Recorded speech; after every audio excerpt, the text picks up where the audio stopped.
Rafiki yangu, nikusalimu katika jina la Yesu Kristo na kukaribisha kwenye kipindi hiki, mahali ambapo tunajifunza mafundisho ya msingi ya kanisa la Waadventista wa Sabato. Jinsi gani kanisa la Waadventista wa Sabato linaamini mafundisho ya Biblia na jinsi gani linalihubiri. Tumejifunza kwa juma iliyopita somo la 12 lilikuwa likizungumzia l'église, kanisa, lakini hapo ilikuwa in general, c'était en general. Ya 13 sasa inakuja ikisema ama ikizungumzia kuhusu le reste et sa mission. Le reste et sa mission. Hapa kwenye somo la leo tutajifunza kanisa la kweli ni lipi na kazi yake ni nini. Ukisoma kwenye kile kitabu kinachoitwa Le 27 Vérités Fondamentales, inazungumza kwa ukurasa wake wa 163, itatuonyesha ya kwamba le reste de sa mission, kuna kwa maneno ambayo inanukuliwa kwa maneno haya. Inasema l'église universelle englobe tous ceux qui croient vraiment en Christ, mais dans les derniers jours un état d'apostasie généralisé, un reste a été suscité pour gagner des commandements, pour garder les commandements de Dieu et la foi de Jésus. Ce reste proclame que l'heure du jugement est venue et prêche le salut par le Christ et annonce la proximité de sa seconde venue. Cette proclamation est symbolisée par les 3 anges d'Apocalypse 14. Elle coïncide avec l'œuvre de repentance et de réformes sur terre. Tout croyant est appelé à participer personnellement à ce témoignage de portée mondiale. Doctrine fondamentale 13. Donc après sa formation par le Christ, l'Église a subi une déformation qui a nécessité sa réformation. Dans ce qui suit, nous allons parler de la déformation de l'Église au Moyen-Âge, de sa formation au XVIe siècle et de sa mission, de la mission de l'Église du reste des derniers jours pour compléter l'œuvre de la réformation. Ni yale maneno ndio ambayo yananukuliwa pale, lakini leo tunazungumzia jinsi gani kanisa lilianzishwa, kanisa la mitume, jinsi gani lilivyoanzishwa na baada ya pale likaharibishwa, likakuwa deforme. Na baada ya pale sasa ilibidi tena kupate kuwa matengenezo, na kazi ya matengenezo tutajifunza hiyo kazi. Na sasa tutajifunza kanisa la masalio la siku za mwisho ambalo linakuwa na kazi fulani. Tujifunze kwanza la déformation tujifunze kuhusu la déformation de l'église au Moyen-Âge. La déformation de l'église au Moyen-Âge. Jinsi gani kanisa lililoharibishwa kwenye Moyen-Âge. Tujue ya kwamba kanisa la wamitume lilipoanzishwa, Yesu alipoanza kanisa, lilikuwa ni kanisa safi. Walikuwa na upendo, walitii amri 10 za Mungu na wakafata imani ya Yesu Kristo. Lakini Mathayo sura yake ni ya 24 hadi 5 na 24, na Matendo ya Mitume 22:29 hadi 30. Yesu alisema ya kwamba kutafikia muda kanisa litaharibishwa. Shetani atatuma watu ambao aliwaita mbwa mwitu, wa Kristo wa uongo watatokea kwa sababu ya kuharibu kanisa. Na hakika kulifikia muda fulani ikaanza kuharibika. Unaweza kujiuliza namna gani kanisa ambalo lilikuwa takatifu, ambalo lilikuwa kanisa lizuri sana lililoanzishwa na Yesu Kristo na wa mitume, namna gani kumwayenaje likaanza kuharibishwa? Utajua ya kwamba kitabu kile kia Ufunuo sura yake ni ya 2 mstari wa 4 inasema lilianza kupoteza upendo wake wa kwanza. Baada ya kifo kia wa mitume wote, kanisa likaanza pia kupoteza utakatifu wa misingi ya imani. Katika ibada yao kukaanza kuwa tu mwonekano wa nje, lakini ndani walikuwa wamepoteza unyenyekevu wao na upendo wao hakika kwa Yesu. Zamani hapo katika kanisa la awali walikuwa wanatafuta waongozi wa kanisa, wale ambao ni wacha Mungu wanaojazwa na Roho Mtakatifu. Lakini hapa kwa Moyen-Âge walianza kuangalia nani anakuwa very popular, famous, mtu anayejulikana sana. Umaarufu wa watu ndio ulikuwa sababu ya kumtafuta mtu kumfanya kuwa mwongozi wa kanisa. Hawakufuata tena kiroho, wakafuata umaarufu wake. Wakaanza kuangalia umaarufu na mchafuko ukaanza. Hakika kwenye mwaka wa 313 tunaona pale nani huyo Konstantino, ambao wanasema tangu sasa hatutatesa tena kanisa, na naingia kuwa Mkristo. Sio kwamba alikuwa Mkristo kwa sababu alibatizwa, lakini alikuwa Mkristo ili kwamba aendelee kulinda utawala wake. Na kukawa watu wengine ambao wakaanza kuingia kwa kanisa, wakawa wengi tu, wakaingia tu kama prestige tu, wakaingia humo, na walikuwa wakiingia humo, wanapoingia humo wanakuja na mafundisho yao mabaya ambayo wanatosha kwenye upagani wao, wanakuja na picha zisizofaa katika kanisa, wanakuja na ibada isiyofaa, wanakuja na kusherekea karamu zao zisizofaa, hata siku ya ibada isiyofaa, na wakaanza kuharibu mambo. Ubaya ukakuwa kompromis, kusema kweli na uongo vikachangamana. Hapo ni kwenye Moyen Age. Unaweza kuniuliza ni mafundisho namna gani ambayo iliingizwa humu, mafundisho ya uongo? Exemple de fausse doctrine adoptée au Moyen Age. Katika Moyen Age, wakati kanisa lilikuwa lingaliki lizuri, lakini wakati wapagani walipoanza ingia hapo kwa Moyen Age, walileta madoktrine mbovu sana. Ya kwanza tunaweza sema la croyance selon laquelle Christ a fait de Pierre le chef visible de l'église chrétienne et que le pape est le successeur de Pierre. Walianza kuwadanganya watu ya kwamba Yesu alipoenda alipatia Petro mamlaka ya kusimamia kanisa, na wanasema papa ndiyo sasa anayemfuatilia, anayekamata nafasi ya Petro. Ya pili, c'était la croyance selon laquelle l'église et le pape sont infaillibles. Wakasema papa na kanisa haliwezi kudanganya ama haliwezi kufanya dhambi yoyote. Tatu, kwa hiyo ya pili wakasema hata mamlaka ya papa ni ya juu sana. Wanasema le pouvoir du pape est supérieur à tout autre créé après celui du Christ, s'étendant jusqu'aux choses du ciel et de la terre et de la fer, en sorte que l'on peut dire de lui en juste raison que ce qui est dû du Christ, dans Psaume 8, qui dit qui a tout mis sous ses pieds, les brebis et le bœuf, les oiseaux et les poissons de la mer. Ukisoma hapo unaweza kuelewa ya kwamba kwenye kile kitabu ambacho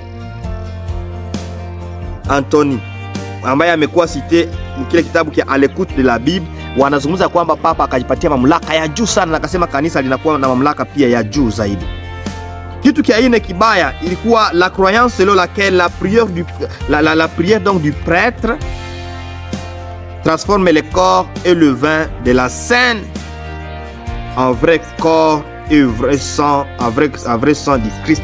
Wakasema maombi ya padri wakati ya meza ya Bwana wanapoomba pale inageuka kuwa mwili halisi na damu halisi ya Yesu Kristo, kitu ambacho ni uongo. Ubaya mwingine wa tano, wakasema mtu anaokolewa kwa matendo, le salut par les œuvres.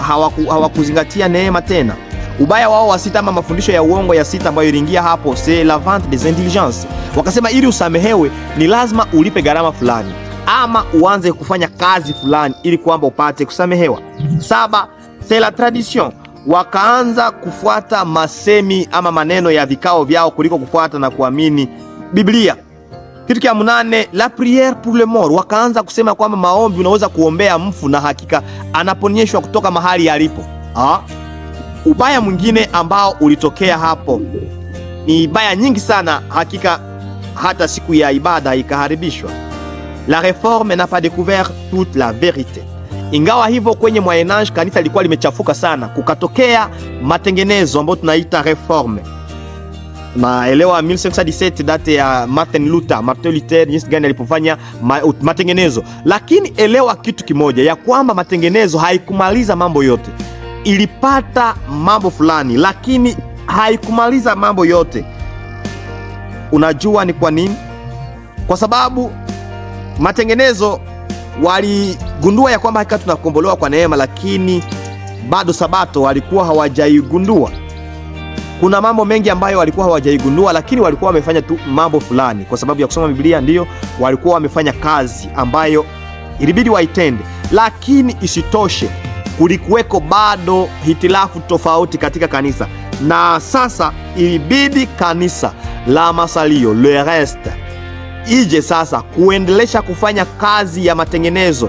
Mahali ambapo le reformateur walimalizia, ilibidi sasa kanisa la matengenezo lije kwa ajili ya kuendelesha kazi. Lile kanisa la mabaki, la masalio, utalijuaje? Identification de l'église du reste.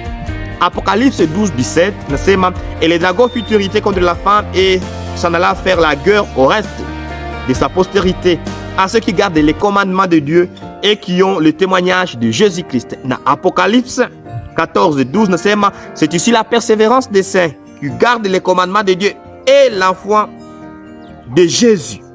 Avoir la foi de Jésus signifie quoi? Maana yake ni wakati unaposema hiyo kanisa lina imani ya Yesu Kristo, maana yake linapaswa kutoa injili ya milele ya wokovu kupitia neema ya Kristo. L'église du reste doit se distinguer en rétablissant l'intégralité des commandements de Dieu. C'est l'Apocalypse 14:12. Zingine wakati wale tunawaita wa reformateur walipofanya hiyo kazi, ndio hawakumaliza. Ilibidi wale wa masalio waje na kuonyesha watu ya kwamba amri 10 za Mungu zina nafasi kwa jumla, sio kushika amri 9 tu. Lile kanisa la masalio unajua kwamba ukishika amri 9 ukikosea mmoja utakuwa umepoteza zote. Ndio maana ilibidi kanisa la masalio lifanye kazi, na likafanya hakika kazi. La mission de l'église du reste. Kanisa la masalio linakuwa na jukumu gani?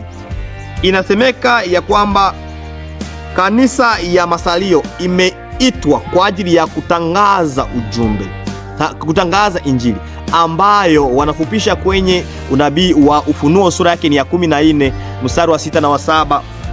Ujumbe wa malaika watatu. Malaika wa kwanza akisema, mcheni Mungu na kumtukuza kwa maana saa ya hukumu yake imekaribia. Ujumbe wa malaika wa kwanza. Wa pili anasema, umeanguka Babeli. Watu wanasema mtu akiabudu mnyama na kupokea alama yake atakunywa kwa kasirani ya Mungu. Hivi ujumbe wa malaika wa kwanza maana yake nini? Ambayo inasema kumcha Mungu. Donc dans le message du premier ange, craindre Dieu sous-entend avoir une relation intime avec lui et abandon total à sa volonté. Maana yake tumuogope Mungu na tuwe na uhusiano wa karibu na yeye, tukiachana na dhambi na kujiacha kuongozwa kulingana na mapenzi yake. Kuogopa Mungu na kushika amri zake vinaenda pamoja.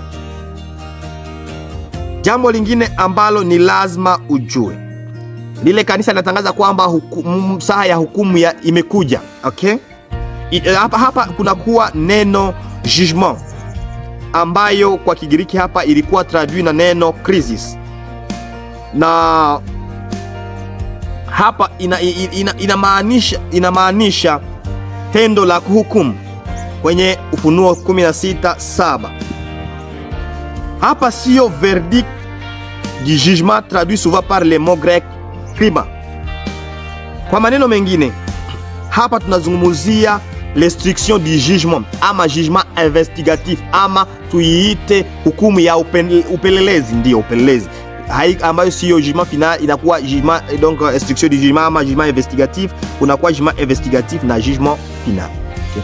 Na hapa tunazungumzia jugement investigatif wakati ambayo tunajua ya kwamba tayari imeanza wakipeleleza majina ya watu. Okay. Hili kanisa hiyo ni ujumbe wa malaika wa kwanza. Ujumbe wa malaika wa pili anaposema imeanguka Babeli, anazungumza kama Babeli tayari imeanguka, ambayo itaanguka katika siku zinazokuja, lakini anatumia tendo eletombe, inakuwa kama iko deja accompli. Hapa wanazungumzia aoriste futuriste kwa Kigiriki, ambayo un événement futur est exprimé par un verbe au passé pour indiquer que l'événement va certainement s'accomplir. Wanatumikisha aoriste futuriste, wakati tendo ambalo litatendeka katika siku zijazo unalitenda kama limetendeka tayari, kuwa na maana ya kwamba uwe na uhakika kwamba lile jambo litatendeka. Wanaposema imeanguka Babeli, ni kwamba hakika huyo Babeli ataanguka hakika. Ujumbe wa malaika watatu ambayo inatuambia ya kwamba kuna kwa avertissement, tahadhari ambayo inatolewa, mtu asije akamwabudu mnyama. Jambo la muhimu hapa sio namna gani unaabudu, lakini ni nani ndiye unayeabudu. Tunamwabudu Mungu aliyefanya mbingu na dunia na vyote vilivyomo, na inaturudisha kwenye amri ya 4 inayosema tukumbuke siku ya Sabato na kuitakasa, kwa sababu kwa siku 6 Mungu akafanya vyote na ya 7 akapumzika. Hivi mpendwa, mahali ulipo, jua ya kwamba lile kanisa la kweli si lingine isipokuwa kanisa la Waadventista wa Sabato, ndilo kanisa la masalio ambalo linashika amri 10 za Mungu, lina ushuhuda wa Yesu Kristo, limetajwa na limeelezeka katika Biblia na katika unabii wote, na hakika lile kanisa ndilo kanisa ambalo lina remplir ma critères zile ambazo Biblia inaita l'église du reste, na wanakuwa na kazi ya kutangazia wengine ujumbe, injili, ili kwamba waje kwa Yesu Kristo. Tumejifunza kuhusu l'église du reste et sa mission, na tumejifunza vitu tofauti katika somo la leo, la déformation de l'église au Moyen Âge. Tumejifunza pia l'exemple de fausse doctrine adoptée au Moyen Âge. Tumejifunza pia la réforme qui n'a pas découvert toute la vérité. Tumejifunza pia l'identification de l'église du reste. Tumejifunza pia l'église du reste et sa mission. Mungu akubariki, uwe miongoni mwa mabaki. Hakika shika amri 10 za Mungu na uwe na imani ya Yesu Kristo. Asante Yesu Kristo mpendwa, tunashukuru sana tena sana kwa kuwa ulikufa kwa ajili yetu. Asante kwa kanisa lako la masalio, umetupatia neema kuwa miongoni mwalo. Tupatie neema ya kushika amri zako 10, na tujue kwamba tumekombolewa kwa neema, na hiyo neema inatusukuma kushika amri 10. Bariki mtazamaji na msikilizaji katika jina la Yesu Kristo, amen.